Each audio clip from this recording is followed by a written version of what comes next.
Hello everyone and welcome to the Snack Bar. I am Jerry and with me I have... Hi, I'm Jed. So today, or this week, there were so many trailers that came out and I really want to talk about 5 of them, and it's all the 5 animated film trailers that came out this week. So the first one that came out was Wreck-It Ralph 2. What's it called? Wreck-It Ralph... Ralph Breaks the Internet. Breaks the Internet. And if you know me, I love my Disney princesses. Mm-hmm. So this was my Avengers Infinity War. Yeah. And I almost died watching this trailer. It was so good. Yeah. I know good. One of the biggest complaints I heard is I have no idea what this movie is about. I don't care. Okay, it's Disney. It's going to be good. I know it's going to be good. That's all I need to know. But to see the Disney princesses, together on screen like that, in a high production film like this, I'm so happy. Getting back the original voices for those who are alive. Mm-hmm. Getting back Jodie Benson, people, the actresses who are still around from the Renaissance era. I'm so happy. Was Mulan in there? I didn't. Yes, Mulan was in there. Cool. I think the voice actress Ming-Na, the one from Agents of S.H.I.E.L.D., she's coming back. Nice, yeah, cool. I'm not sure that this is considered a spoiler because I think I remembered hearing that Meg, the voice actress of Meg, Susan Egan, yeah. Yeah, Susan Egan came back for this film even though she's not a Disney princess. Yeah. She originated the role of Belle on Broadway as well in Beauty and the Beast. Yes. So that's how she got the gig for Hercules. Yeah, this trailer, so here's the thing that I've learned. I've learned from Zootopia. When I first saw the Zootopia trailers, I didn't really get a sense for what the movie was going to be about. So I was kind of surprised by the themes, by the emotional level that movie reached, and by how much I responded to it. So I'm very sure that Wreck-It Ralph 2, they're going to do something interesting. There's going to be a good story, and there's going to be stuff that's going to be emotional that we're just not getting from the trailers yet. Because the trailers are kind of gag-based. So, I'm going to reserve judgment on the story until I watch the movie because I don't think these trailers are meant to represent the story yet. But what do you think of, the gag with the princesses? How they kind of just said, oh, were you cursed?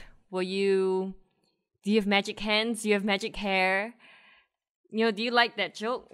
Yeah, I do like the joke. I think that Disney being self-aware, I like it. I love Enchanted, for example. And I think this is an example of that. This is an example of Disney recognizing how powerful a brand the princesses are, how lucrative a brand they are, and at the same time admitting some of the tropes commonly associated with them, and how, earlier films perpetuate a certain perception of princesses that the more recent films have tried to subvert or put a spin on, So that was something by having all of these princesses together from the 1930s all the way up until now, lets them comment on those tropes, on the formula they use. Yeah, I agree. And I really love that line where they went, do you think that all your problems are solved because a man came to save you? And it's so good because there actually are stories beyond their own movies, and they do have their problems, and you do see them being kind and generous. And I don't know, I really love the Disney princesses so much, and I think they get a bad rap, and I do understand why they get a bad rap, but I don't think there's anything wrong with kindness in this world.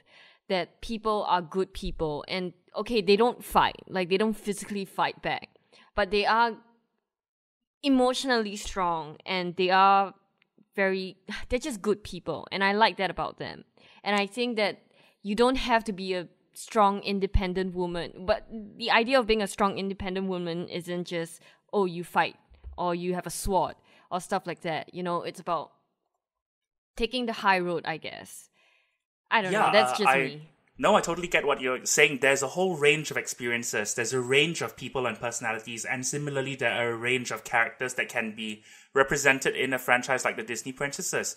They're not meant to all be alike. And even though they started out kind of being alike, gradually you saw the filmmakers, you saw the people telling the stories try to give them slightly different properties. And I totally agree with what you're saying about that. You don't have to kick ass, you know, and like, you don't have to strap yourself into a mech suit and go get away from her, you bitch, you know, and fight the alien queen. And that isn't the only measure of a good female character, not by a long shot.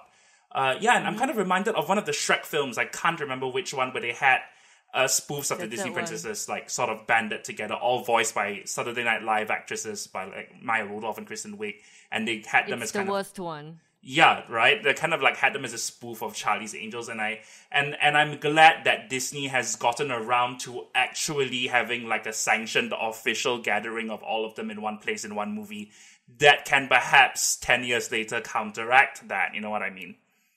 Yeah. And before we move on, Jet, who's your favorite Disney princess? Yeah, this is a good question. So I'll give you my top 3. All right. Okay. Yeah, boy, this is it changes. Yeah, but it's usually it's Mulan. Boy, yeah, it's putting me on the spot. Okay, it's like Mulan, Ariel, Belle, I think. Okay. Mine, it's Tiana and Mulan and Rapunzel. Cool, yeah. And yeah, I have no idea what Rapunzel's doing there because she's so different. I guess I just love her optimism in life. I really like And the Tiana- character. I liked seeing her in this trailer. Like I liked her, like, sort of her friendliness. Like, she's really enthusiastic that Vanellope is there. She is a prince. Oh, I don't know. That's so cute. I think she's cute. But It's Tiana, cute. I love her because she's a hardworking princess, and Mulan because she's just awesome. Yeah, like, Almost There is very, very, like, among all of the I Want songs, Almost There features the princess working towards what she wants. It's about her process of working towards it. So I really admire Tiana for that. So my reasons, like, I don't think they're as good. Ariel and Belle I grew up with. And I think I responded to the music a lot. I really loved the animation in The Little Mermaid. I like watching like her hair move underwater. I think that was a big part of it. Like, seeing how those scenes were done, the light like shafting into the grotto. I really, really liked that. Belle, you know, she's compassionate, she's smart. She tries to empathize with someone who's really, really different from her, and then through the process of that falls in love with him, and I really, really admire that. Like I get upset when people go Stockholm Syndrome because it's not that at all, you know? And Mulan's amazing. Mulan is so selfless. You know, she's so capable, and it's a fantastic story that deserves to be told, that deserves to reach as wide an audience as possible. And I think the animation style was really interesting as well, like how they tried to blend a little bit of traditional Chinese brush painting into the Disney house style they already had. One thing I really liked about Mulan and how it ended was, you know, she was so... Sometimes I feel like feminism is about doing what boys do, and I don't really like that because I think there are some things that we do things that distinguish us from boys, and I like that in the end of Mulan, the reason why she succeeded is because she blended both of that. You know, she uses her fan as a defensive weapon, and I thought that was so cool. The symbolism of that, you know, of that through the whole movie, she's been trying to pass as a man, but in the end, it is a symbol of her femininity that helps her win. Yep. Yeah. And I really like that. Yep, so let's move on to Lego Movie 2. Before we move on to that, what's your take on the Lego Movie? I love the Lego Movie. It is very close to pure concentrated genius. Like, there's so many times watching this movie when I was like, you know, it looks like 100 things are happening at once, but it works. There's a lot of thought that goes into so many elements, so much color, so many crazy characters, and from far away it kind of looks like a mess, you know? But close up, when you turn the story over, when you turn the characters over, when you see the genesis of the story and like the love that the filmmakers have for Lego, the political leggery within it, it's very, very clever. It is a visually inventive, storytelling-wise very innovative movie. Yeah. And I love the Lego Movie as well. to me, that movie is perfect. I really think that movie is perfect because it's just an amazing mixture of heart and it's so funny. And whatever it tried to do, it just succeeded. Yeah. And it felt so effortless. And Yeah, I didn't hear about the Lego movie concept, but when the first trailer showed up, I'm like, okay, this movie has to be good because the trailer is so good. So when I heard that they were doing a sequel without Phil Lord and Chris Miller, I was really scared. And they did have another movie called Cloudy 2, where it was helmed. The first movie was helmed by Chris Lord and Phil Miller, and that was an amazing film. And I watched Cloudy 2, and it just couldn't get it right, the humor and the heart. And I did not like that film at all. So watching this trailer, I kind of have that Cloudy 2 vibe. Okay. Like, it feels like it's the same joke, but it feels... It's not from the same... I don't know how to explain it. It just doesn't feel right. I get what you mean, and I didn't like this trailer. I thought it looked cool, but the premise of it, I heard it's about how, girl toys and boy toys are marketed differently, and they kind of want to tackle that gender stereotype. So I don't know how they're going to do that. I don't know whether they're capable of doing that, but I'm looking forward to that. It's just not a very good trailer for me, but I thought Emmett was adorable in it. Yeah, the character was very consistent. Okay, so yeah, I totally agree with you. The thing I disagree with you on is I actually really liked Cloudy 2. Like, it doesn't have the same exact feel as Cloudy 1, but there are a lot of things that movie did that I really enjoyed. A lot of puns, a lot of stupid jokes that I really enjoyed. Yeah, I get what you mean. Like, this happens with a lot of sequels, and I think Phil Lord and Chris Miller, their sense of humor was so distinct, and the ideas that they sort of sprung from their head are so distinct that you can't help but feel like, oh no, is this gonna be Aladdin, Prince of Thieves, or something like that? But hey, come on! I love that film. I made sure to slide that in. I'm kidding. Yeah, so like Disney's direct-to-DVD sequels generally not great, and from what I've seen in this one, I don't know. I did not know the concept until you told me what it was, and I actually kind of like that because it makes sense. Like the Rebel Nerf guns that are painted pink, I do not understand. Like Katniss does not have a pink bow and arrow. Why? Right? Merida doesn't have a pink bow and arrow. So if that's what they're tackling, that's cool. I did not expect it to be Mad Max. I thought that was very funny that they decided to spoof Mad Max, and that it threw the whole thing Emmett's unchanged.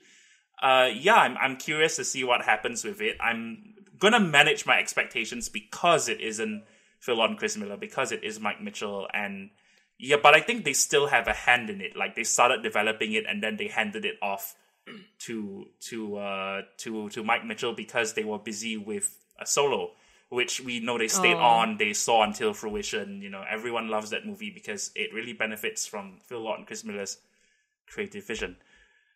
Mm-hmm. Yeah, so no, I really hope that this... Oh, for Solo. I don't want to talk about Star Wars. It makes me sad. But I want to talk about Star Wars. We'll talk about Star Wars a little bit after we're done with the trailers, and I'll try not to bring us too down. Okay. Yeah. So let me see. I think it is written by Phil Lord and Chris Miller. Okay. But I don't think they got the final script. Okay. Yeah. Yeah. Anyway, I said 5 animated trailers. I found out it's probably just 4. It's so 4, the next one is Into the Spiderverse, which is the Miles Morales Spider-Man. What do you think of that? That's written by Phil Lord and Chris Miller. I think it's just one of them. One of just them, Phil right? Lord. Just Phil Lord, yeah. So, okay, the Spider-Verse is a very, very, very cool idea, and it's an idea that lends itself very much to animation. I remember when the Sony emails were leaked, you got emails saying that the live-action Spidey can only be Peter Parker. They were sort of very resistant to the idea of putting Miles Morales into the live-action movies. So as an alternative to that, like giving Miles Morales his own animated movie, that might kind of look like a consolation prize, but it also allows them to branch off into the Spider-Verse, to do crazier alternate universe things, and to adopt, this is a very unique visual style. I kind of super love how it looks, but I don't know whether or not I'll be bothered by the frame rate. watching 90 minutes of this, because like the herky jerkiness is fun for a trailer and for a short clip, but I don't know whether or not that will bother me over a long movie. I think it will be fine. I think you'll just get used to it. Just like any claymation, it looks different. Yeah, But that makes you'll sense. just get used to it. Mm-hmm. Oh, what do I think? I think it looks great. And Yeah. I like that the director is from the same guy who did Rise of the Guardians, Pete which is Ramsey, a very yeah. underrated Yeah. DreamWorks film. That's a good movie. Yeah, it's a great film.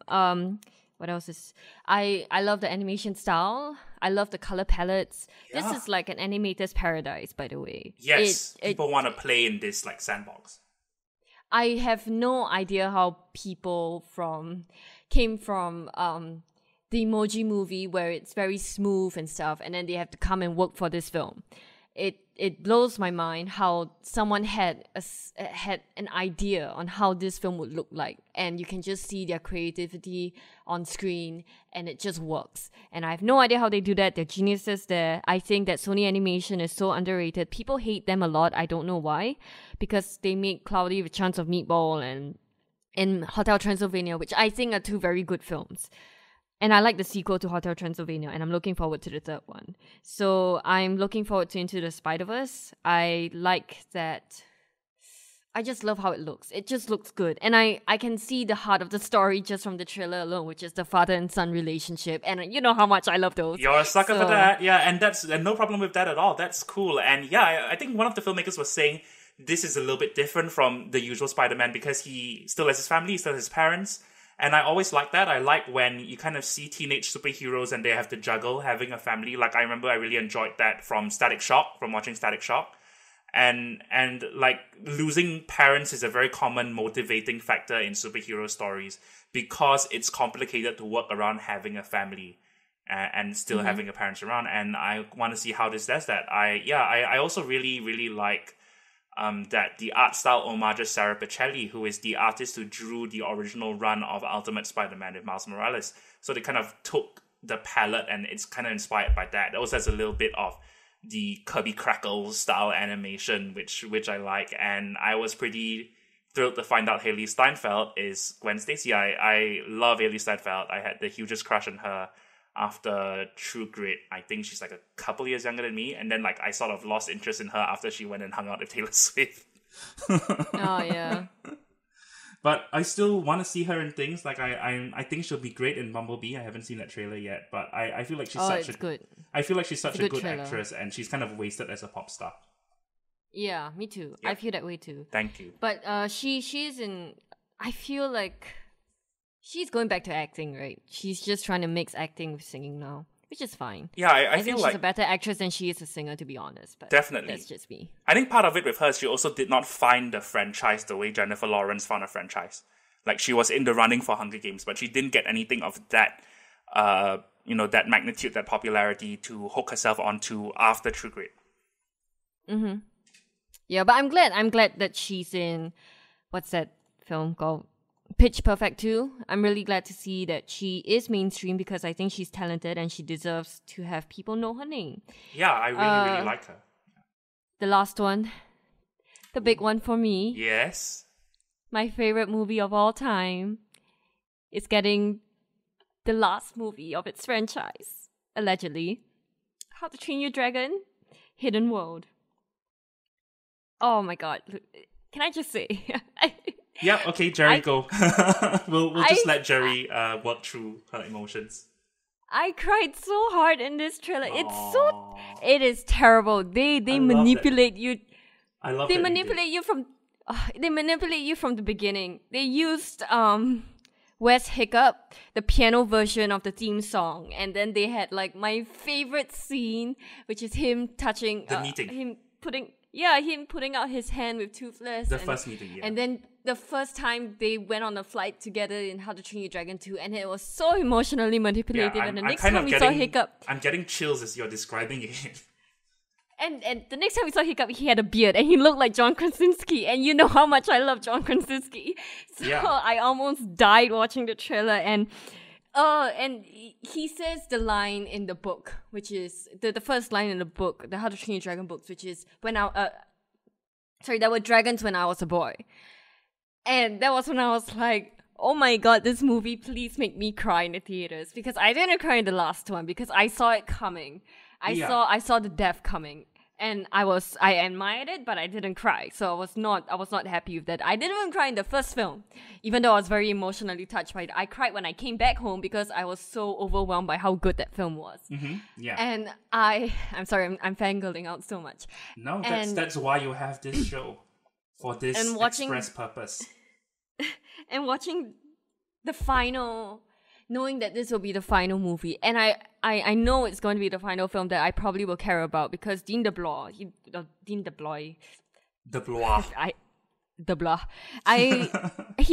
he only said that he'll do the second film if he can make this a trilogy. Yeah. So he already had this in mind. So it's been mapped out, yeah. Yeah, and it makes so much sense because you see, he grew so much from the first film because he hated what he was and he wanted to be someone else. And in the first film, he learned to be comfortable with himself. And then in the second one, he was a little bit too comfortable with himself to the point where his dad, spoiler alert, dies. Yeah, it didn't gender the complacency, stubborn. Yeah, and in this film, he has to learn to let go. Mm-hmm. And it, I mean, I guess it's a spoiler, but I don't know why he needs to let go of that thing. But I'm just looking forward to see him becoming a leader, or I don't know. Like, I have a feeling they showed us the last shot, honestly, in the trailer, and I'm kind of annoyed by that. Okay. But hopefully I'm wrong. Yeah. Yeah. So I'm really looking forward to this film. Didn't know it was gonna come out next year.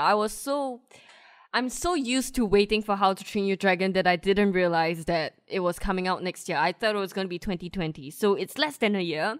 Yeah, I don't know whether I'm emotionally prepared this time. Spring but next year, yeah.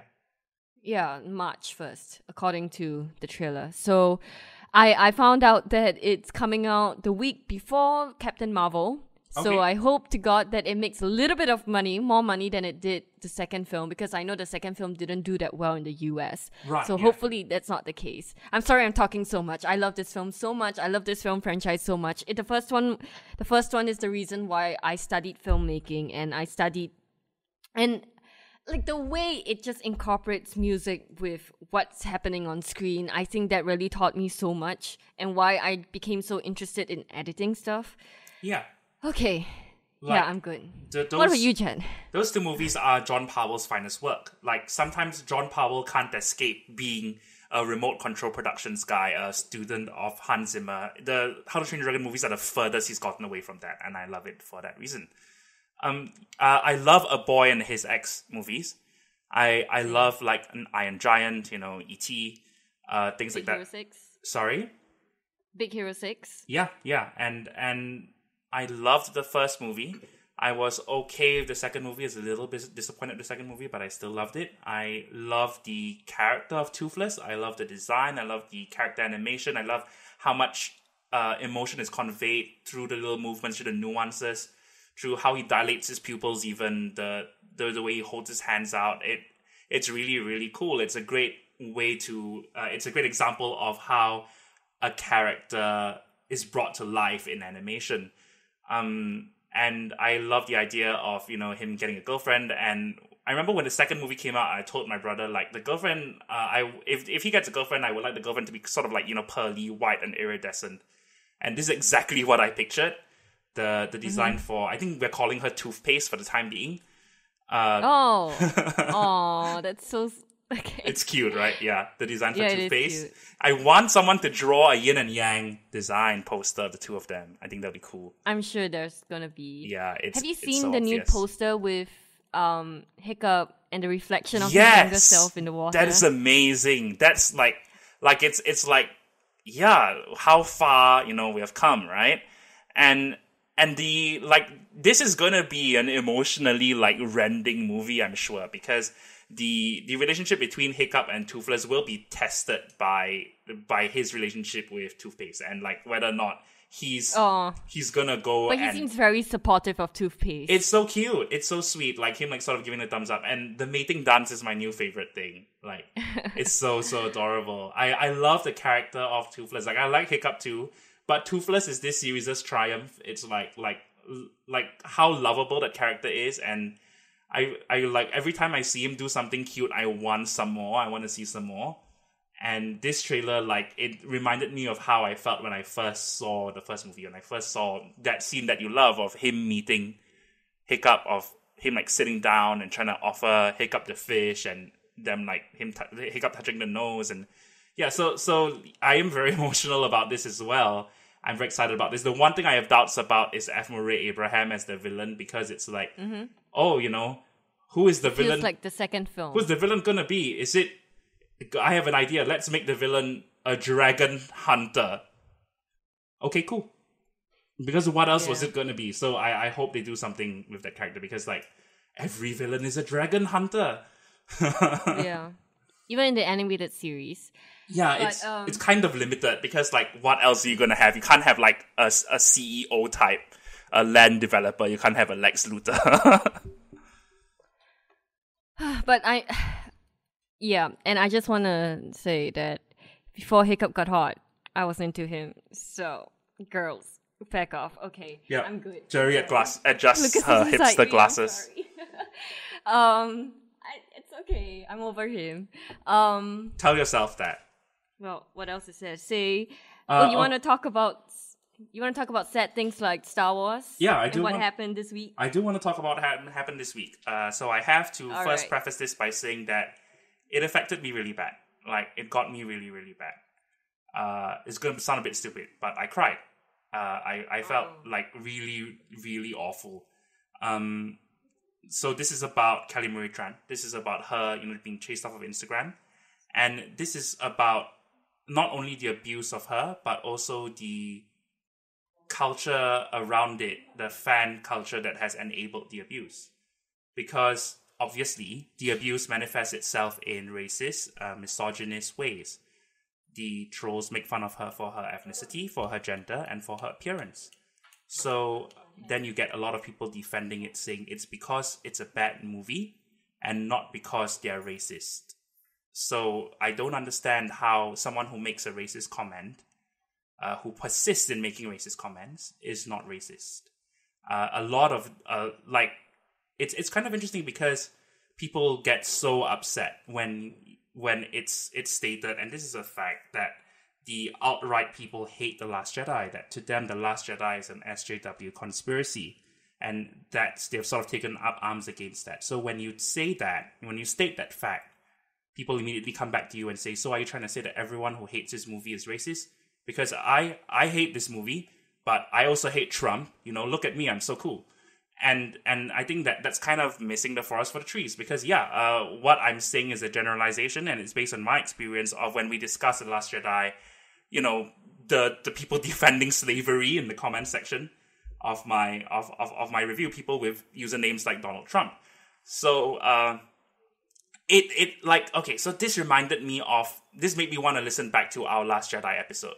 I really, really loved that episode, because I think we got into a great discussion. You sort of talked about why you didn't like the movie, and you were coming at it from the perspective of someone who wasn't really a fan. And we were able to sort of hash it out, and you gave really good reasons why you didn't like the movie, and at the end of the day, you were able to admit there were still some things about the movie you liked. And I appreciate that. That takes maturity. That takes maturity that these people don't have. Maturity that these people are not exhibiting. Like, actions have consequences.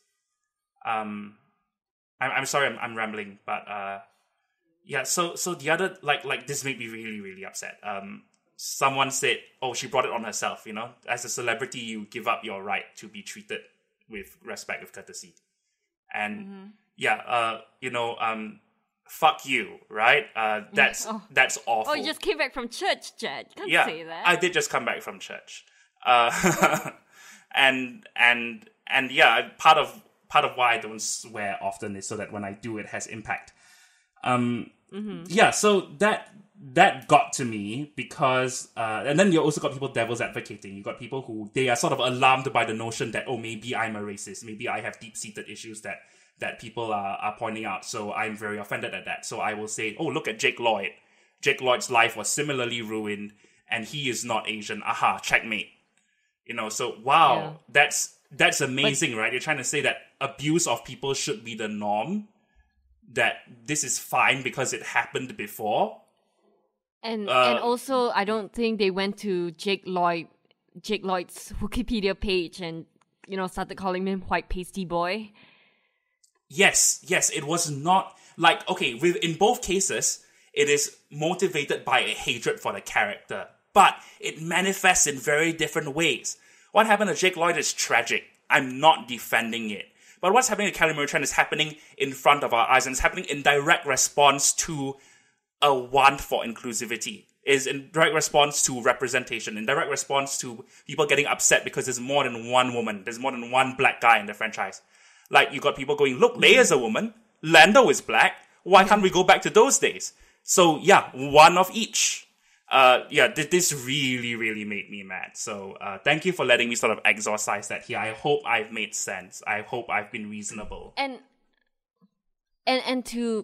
because this was before I knew about the Kelly Marie Tran thing, but I actually went back to listen to The Last Jedi and not our podcast, but like just people's reviews of it, and I realized that a lot of people who say, "Oh, The Last Jedi was the worst movie ever," and I this is why, okay, the reason why I said it is because I wanted to see what was so bad about The Last Jedi that they decided to quote unquote boycott Solo.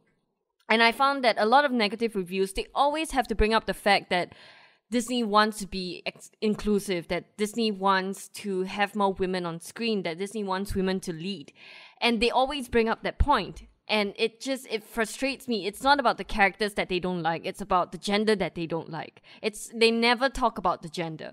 They never talk about the character. And when they do talk about this character, you know how all men are dumb in this Star Wars franchise, and because they don't take orders from women. Like, I never got that from Star Wars, The Last Jedi. I didn't like that film at all, and that was not my problem. My problem was this character did not tell the other character what to do, and she didn't tell the entire ship what her plan was, and they just that was like my biggest problem with that. But they always have to go up and say, oh, but the people, the SJWs, they always do this because there's a woman on screen, and they just want to show her how smart she is and how dumb the guy is. It's like, no, Poe is that way. It's not because he's a guy, it's because it's his character flaw that he thinks that he's all that and more. That is his character. It's not because he's male, it's because that's his character. And I don't understand why they just don't get that. And oh my god, I'd like, find me one The Last Jedi bad review where they don't bring up the race, where they don't bring up the women, where they don't bring up how Kathleen Kennedy is terrible because she hates men. Mm-hmm. And it's so hard to find. Like, give me one. I swear to God, just give me one with a negative review where that person was being rational, telling me why it doesn't make sense story-wise, instead of telling me why SJWs suck. And I have to admit, yes, they do suck. But the people who... There are feminists out there who aren't crazy, and they do want representation in their media, and it's nice that Star Wars is giving that to them. But the problem with Star Wars is not because there are a lot of women in this film. It's because I just didn't think it was a good story, that's all. Like, that was my main problem with in The Last Jedi, and I don't think any character is that interesting, to be honest. Except for Kylo Ren, but he's kind of a whiny brat. But okay, anyway, what else? Oh, and it's a very selfish reason why I'm so scared with all this, I've never seen racism like this. Because we live in Singapore where we are the majority. Right? Yes, so, I admit that openly, yeah. And yeah, so to see people being attacked like this, it just scares me, because I do want, I don't hide the fact that I do want to become a director one day. And I do want to direct a huge franchise film, like a super nerdy franchise film. And I'm just scared that if I do take that up, that these people will still exist to try to tear me down. And I am not as mentally strong as I'm sure she is. Oh no, yeah. That honestly, that really... And it's just scary, No, that really got to me hearing you say that, because you're my friend. You're someone whom I care about, and who I've done this show with for a while, and sort of hearing that from you made it a lot more real. Yeah, this could happen to someone close to you. This could happen to you. This could happen to for no reason other than that you're Asian. and I'm a girl. exactly, yeah. And like, we'll see what happens with Katie Yen when she directs. I think she's been given Gotham City Sirens. So like, I wish her the very, very best. Please be strong, Katie. And also what gets to me is not just the abuse, but the defense of the abuse, of the people who are saying, I'm not a racist, I'm not a misogynist, and the people who sort of take umbrage at what you've said just now, that most of the negative reaction towards this movie spirals down and ends up at one place. SJWs ruin Star Wars. And their definition of SJW is not as nuanced as ours. Like, there's a scale, There are people who are kind of extreme. There are people who maybe are looking for things to get outraged for. But there are also people with valid points. And, some people miss the forest for the trees. Okay, fine, all right? Let's just give it to you. But there's no equivalence there. Like, I got really mad when someone said what people are saying to Kelly Marie Tran is the same as Rian Johnson saying there need to be less white men in Star Wars. Like, he's saying that not because he hates white men, but because white men have had such a prominent role in Star Wars for all these movies. It's not a bad thing to share, Like, I don't hate you, I don't hate anyone because of their race, but you have to look at it in the context, culturally. Like, Honest Trailers recently did episode 4, and they said only 2 women have speaking roles in that movie, Aunt Beru and Leia. And it's like, I never realized that. So why should that still be the norm? That was the norm in the 1970s.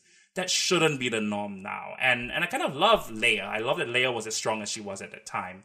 And I want more characters to follow in her footsteps. I want kids to look at movies like Star Wars and see themselves represented on screen. That's very powerful. And if you're in a position of power, you underestimate that because you've never felt that same way.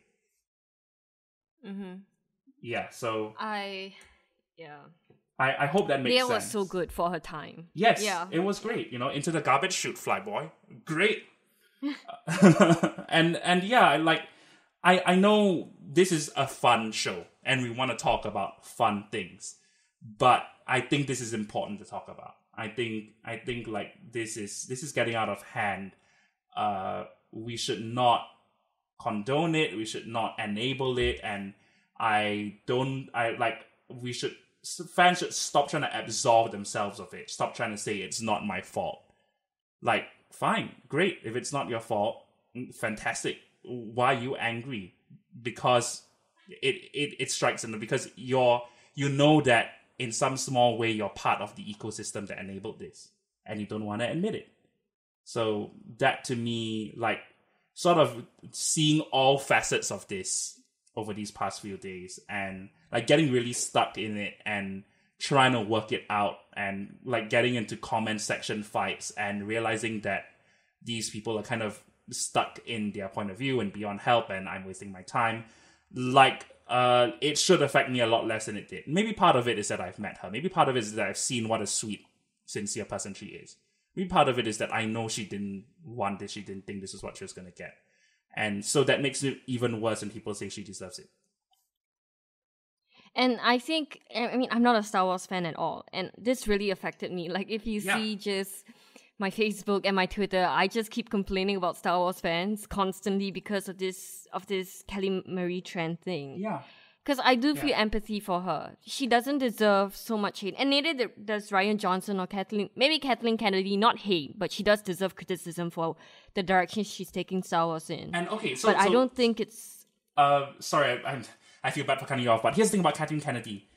Think about it. Okay, imagine a man making these exact same decisions. Not going to get the same amount of backlash. Please... but let me know if you do. Okay, can you name the studio head of Warner Brothers of DC? No, but I do want to say Bill Eisner, he used to just screw around with Disney too much. He never got that much hate. Exactly. Bill Eisner did some horrible, awful things. It was only Roy Disney who came up and went, can we just get this guy off our board? And Jeffrey Katzenberg was... That's how Disney got better, because someone stepped up. Jeffrey Katzenberg, like tortured animators. Yeah. And you didn't hear this backlash, and like Kathleen Kennedy, it's definitely in part because she's a woman. And people are so afraid to admit this because they're afraid to admit that the world is awful and ugly. And that in a small way, they're part of it, you know? I just want to say that I do understand. I understand where some male Star Wars fans are coming from, because I read this quote that she said that she doesn't owe male Star Wars fans anything. She doesn't. Even though, but she kind of does, because they were the ones that built up the Empire. No, like if you think about it, when Star Wars. But I mean, okay, let's just say the original trilogy came out.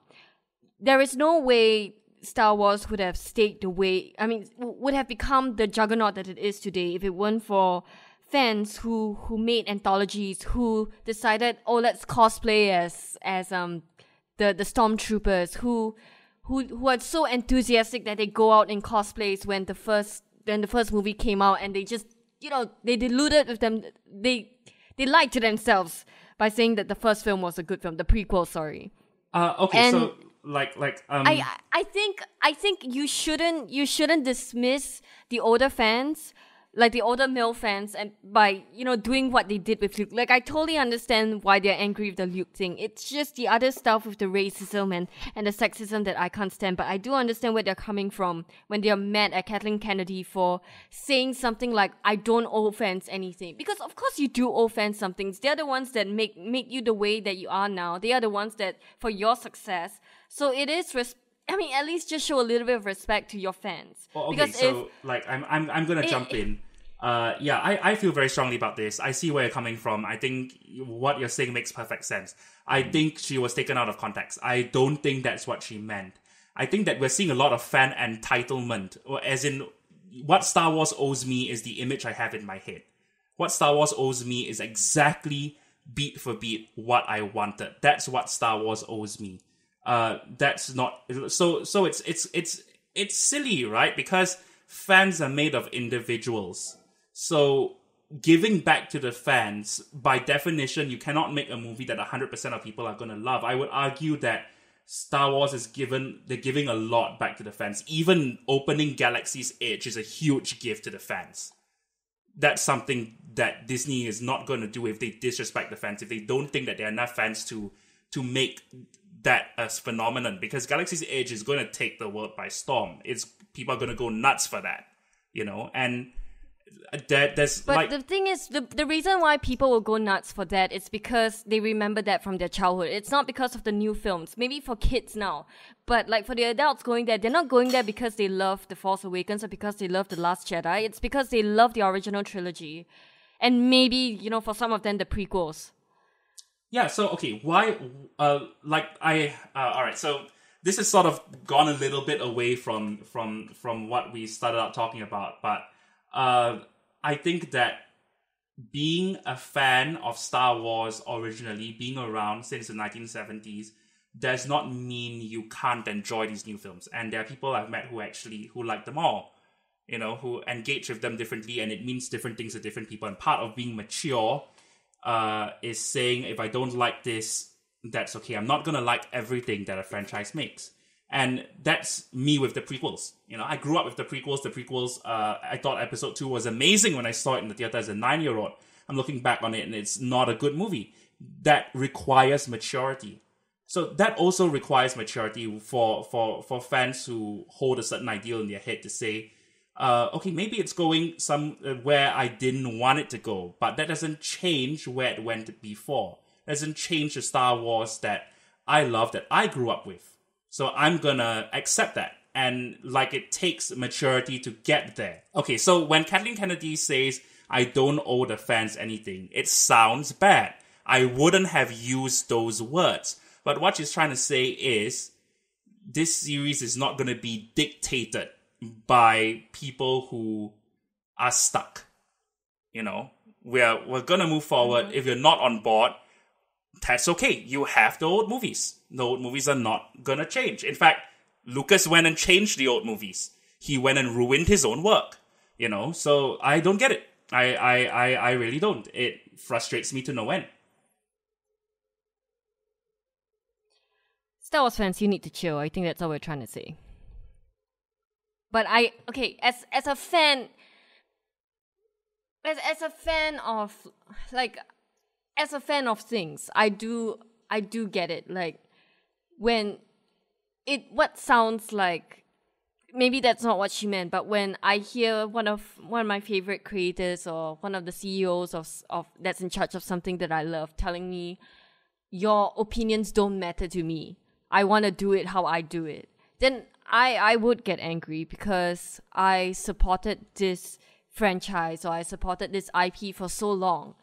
And you kind of do owe me like the respect of what these characters are, because if you just, I think that's why a lot of people were so against the Cursed Child, because the way they portrayed Harry, the way they portrayed someone like Hermione, it's so insulting to fans, because that's not the Hermione or that's not the Harry that we know.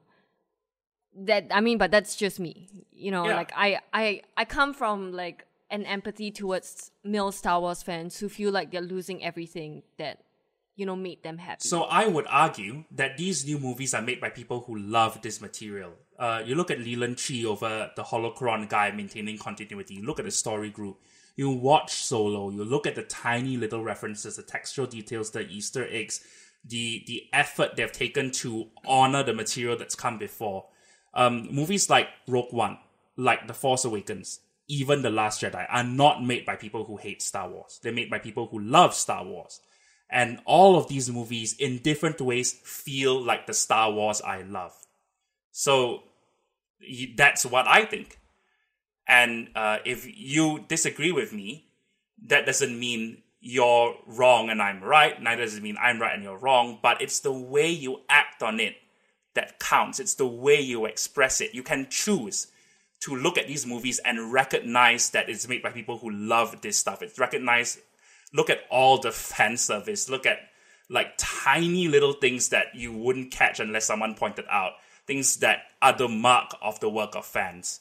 You look at that. You look at all the people working on these movies who got into the film industry because of Star Wars. And you say they want to ruin it. They hate Star Wars. It doesn't compute. That's just my point of view. But it's not really they want to ruin it. It's that sometimes I think they just don't get it.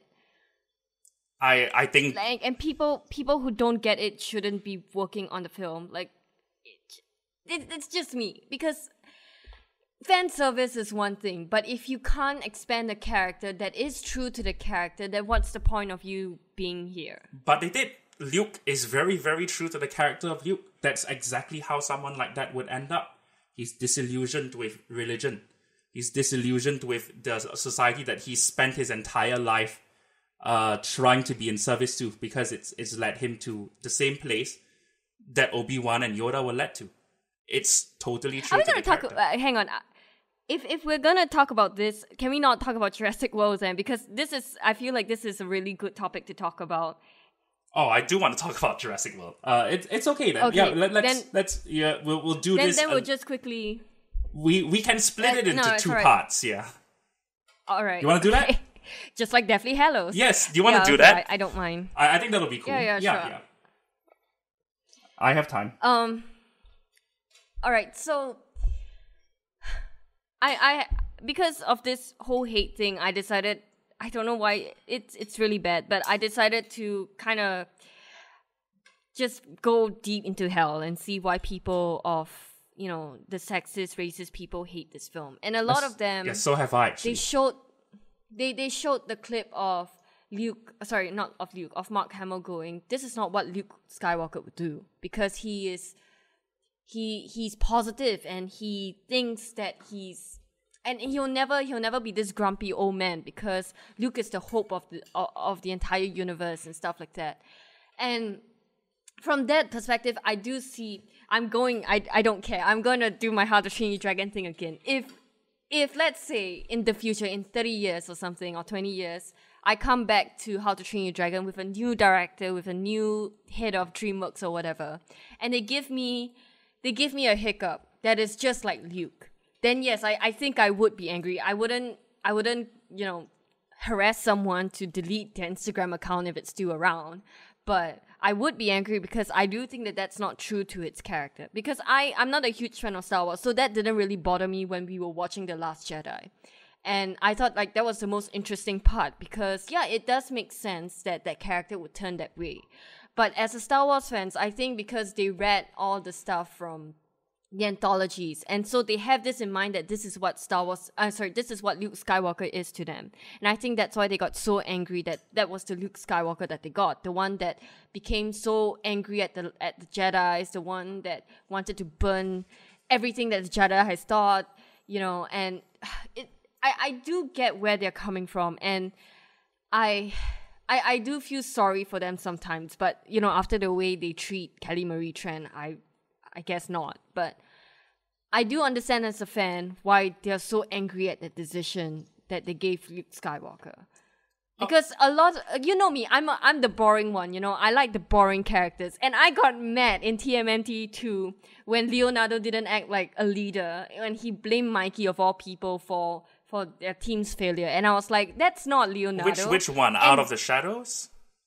I have no idea which is the Michael Bay one. Yeah, Out of the Shadows. Yeah, and that really pissed me off. And that was something that, it was a joke, like I like TMNT I like it because it's fun, but it's not my religion like some people treat Star Wars. Right, yeah. So I do understand where they're coming from when they're mad. At what direction Luke Skywalker took. Or what direction they took Luke Skywalker in. I'm really glad that you wanted to talk about this and that you wanted to make this into the whole episode, because I'm very grateful for that. I just want to say I didn't mean to disrespect you just now when you're talking about Kathleen Kennedy and her saying that she doesn't owe the fans anything. I wasn't trying to invalidate your point of view, and I get where you're coming from. It's just that honestly, this has worn me down really bad emotionally, and Me too. Like, I don't know why I'm so annoyed by this. I think it's very helpful to work it out. It's helpful to talk it out. It's helpful to sort of break down why we are here where we are, and you can't escape the politics of it. It's hilarious when people say Star Wars is apolitical. No, it's not. An emperor has stormtroopers. Maybe you don't remember in history what stormtroopers are. That's fine. In Return of the Jedi, the Ewoks are meant to represent the Viet Cong. They are the natives who are being invaded by military might, who have limited resources, but they're able to defeat the occupiers. So it stands to reason that there's allegory here. The First Order are neo-Nazis in the way that the Empire were Nazis. And the impetuousness, the petulance of Kylo Ren is a lot like the neo-Nazis we see now, the neo-Nazis we see on the news. The angry young men, chanting Jews will not replace us, the Charlottesville people. Yeah, okay, so I hope nobody listens to this because I don't want to get in trouble for it. Because those people, you don't want to mess with them. But at the same time, they can't come to us. Yeah, they can't come to us. We have Trump here. They can't come to us. Oh no! So that's why people get so angry when I point out that Trump has created an ecosystem that enables bullying. He is objectively a bully. Agree, disagree with the policies, with what he's done with the economy, etc. He's a bully. He loves it. He feeds off of it. And so that means that people who might have suppressed those urges in the past now want to come out of the woodwork and say, if the president of the United States can say things like that, so can I. And that's one of the reasons why we are seeing this level of vitriol, this uncivility in the discourse. Yeah, I agree with you. Thank you. Yeah, like people, it's hard for people to admit this. I'm not saying if you hated this movie, you love Trump. I'm not. There are people who hate this movie who love Trump. There are people who hate this movie who hate Trump. I think it's also, if you hated this movie, you go on Twitter, you complain about it, but you don't harass people for it. Yeah, and that's why that Jake Lloyd comment made me sad, because it doesn't mean that I feel any less sad about Jake Lloyd. But don't deflect from this. Don't talk like this isn't a big deal. Don't talk like people aren't being hurt by this. Not only Kelly Marie Tran, but the people who look up to her, who support her, and who are affected by her performance in the film. And even George Lucas was like, what's the point of making films? Because what they're going to do is just yell at you. And I feel so sad. Yeah, that's a this great is someone quote. who loves... Yes, it's someone who loves films. And you can tell that he's just like a little child who has his toys and, with terrible dialogue, and he's just playing with them. Yeah, that's a great description of George Lucas. He is a little boy with his toys. And to have people yell at you like that, it's okay to disagree. It's okay to say, I didn't like the direction you're taking for this film. I don't think you're a very good writer. Yeah, I don't think you know how to direct actors, but I think you are a great ideas man. I love the references you've put in here. I love the visuals. I think you've created a beautiful world. So that requires a level of maturity to take the good with the bad, to look at everything in perspective, to lay all the cards out, to be objective, to detach yourself from being overly emotional. I say this as I am very emotional right now. So yeah, and like to go back to the Luke Skywalker thing, we talked about this in our episode 8 discussion, and I think part of it comes from people viewing the expanded universe as a substitute for the films, which they could have been, but George Lucas did want to make 7, 8, 9, and then after making 1, 2, 3, he was like, hey, it's not worth it, I'm done. And I don't think George Lucas actually cares anymore. I think he wants to be very done with Star Wars. I in a way, I think the fan backlash made him not love it, or made him love it less. And as sad as that is, we have to accept that, and we have to put it in new hands. And there cannot be an immortal gatekeeper. Like, Gene Roddenberry's ghost isn't going around smacking J.J. Abrams upside the head because he didn't like Star Trek 09. Mm-hmm. And like, Sir Arthur Conan Doyle is not going to Benedict Cumberbatch saying, that's not what I meant. Why are you playing Sherlock wrong? Like, that's the nature of things people love. They're gonna outlive their creators. It's a bit sad, but it's also great. That means that people who grew up loving it get to interpret it in their own way. Sometimes that's good, sometimes that's bad, sometimes it's both, like Doctor Who, and Moffat. So like, that's part of being a fan. You take the things you like, you take the things you don't like. It's a whole big mess, but you love it anyway. At the end of the day, you'll love the whole thing, even if you didn't love individual bits of it. And like, it hurts to think that people don't have the maturity to do that. Like, that's so basic to me, I'm not trying to sound sanctimonious or anything, and I get worked up about stuff I love as well. But why? Why? It's all right, Chad. I think you're hurting more than I am. I am. I can feel it. But at the same time, I'm very heartened to hear that it affected you too. And like what you said about wanting to be a director and being afraid of the backlash if you take on a well-known property because you're Asian and because you're a woman, like it's probably never like hit closer than hearing that from you, from someone I know and someone I care about. So yeah, it's rough, but what is the antidote to this? The antidote to this is to soldier onwards, to continue apace, to continue making good stories, to continue giving people opportunities, to continue letting varied voices be heard. Yeah. That's how we fight this, by saving what we love. Oh, well, I will say, Star Wars fans, you racist, sexist people out there, I don't like Rose. I don't like her story. Mm-hmm. And that's fine. I think her romance, and I don't think her romance with Finn was well earned at all. Mm-hmm. That's fine. But I don't go and harass her.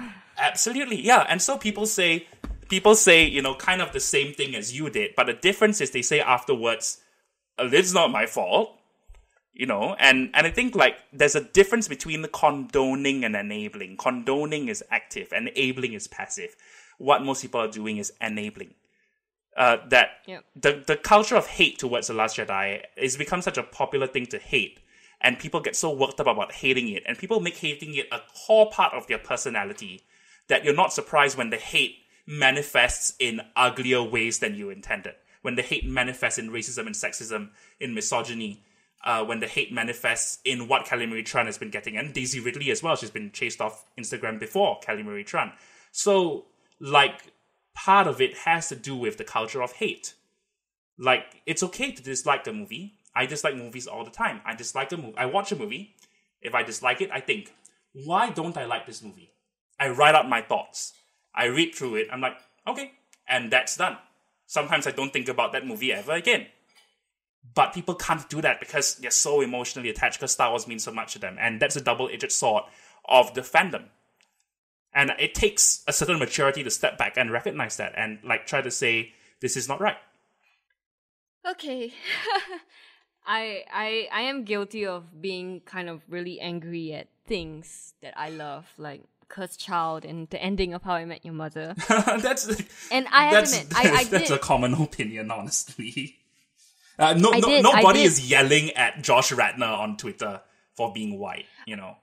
I did tweet the creators of How I Met Your Mother, you fuckers. You ruined like 9 years of my life. Carter Bays, but, right? okay. Yeah. You attack Carter Bays, but did you call him fat? No, I didn't know he was fat. I don't even know what he looks like. You see? And that's fine. Like, why does it have to be about what people look like? Yeah, so I'm glad we had this discussion, and I'm glad it's episode length. And honestly, I really need to talk about Jurassic World now so that I can go to bed happy. Okay. So yeah, let's end the episode here and then start the second one, alright? Alright. Okay, see you in 5 seconds. Bye everybody.